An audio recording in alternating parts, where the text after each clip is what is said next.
daughter? Rolf has produced an antidote, apparently. And Maggie and Xander are at the hospital with Sarah now. I get it. I get why you're in such a foul mood. Sarah, very soon, will be herself.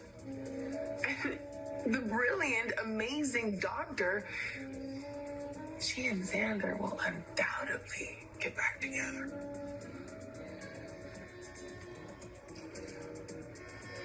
If you are going to gloat about me losing the man that I love, please just go do it somewhere else.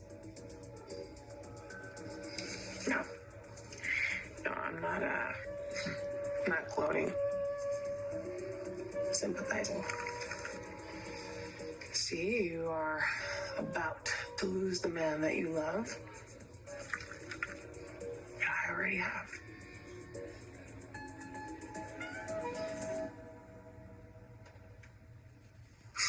You know, I jumped through hoops to be with Gabby. Played the part of the sophisticated executive, aka my dead brother, just to make her happy, and it seemed to work for a while. Yeah. You two actually did seem to be pretty happy. Yeah, well, thing is, all the corporate backstabbing didn't just stay in the boardroom, it seeped into the bedroom as well. You two like plotting together. Well, sure, it could be a bit of a turn-on, but after a while, I just realized that's not who I am. It's not what I want. I think at the end of the day, at heart, I'm just a simple mechanic. You? What about me?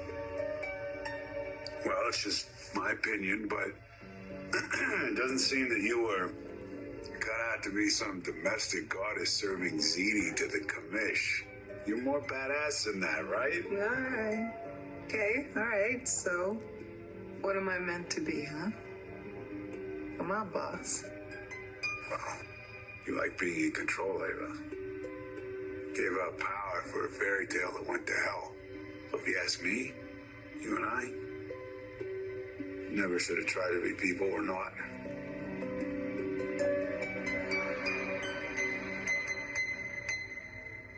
Best Christmas Eve ever. My BFF Satan transformed me into you, which under ordinary circumstances would be kind of nauseating. Why would I ever want to be boring old you? But in this case, it allowed me to get Sean into bed. And believe me, once we got going, it was all me.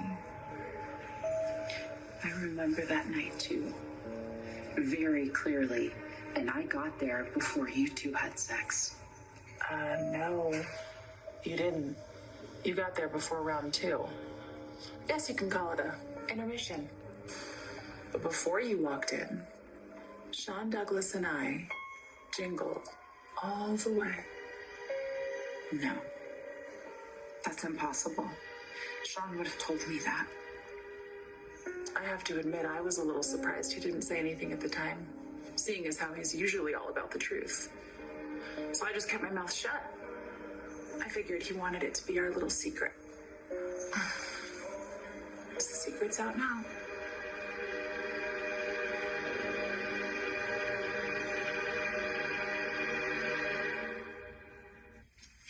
Well, that concludes the grand tour.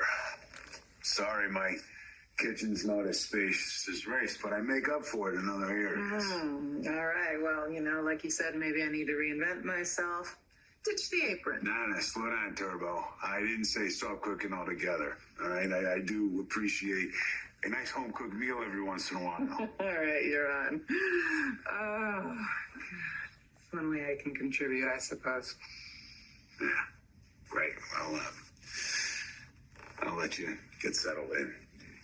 Hey, you know what, Jake? I do have a question for you, though. Shoot. So I see you got a bed, no couch, and so what kind of a sleeping arrangement you thinking? You and Jake broke up. Music to your ears, I'm sure. I know how much you hated me for stealing him away from you.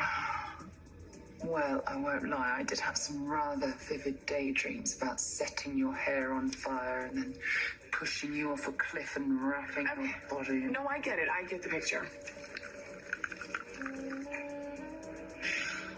I've since gotten past all that anger, though. And for what it's worth, I'm sorry that it didn't work out with you and Jake. No, you're not. But you are? You and he were a much better match than he and I were. You made the bugger happy. Why are you being nice to me? Well, as you pointed out, yes, you did save me from that syringe, and if you hadn't have torched my relationship with Jake, then I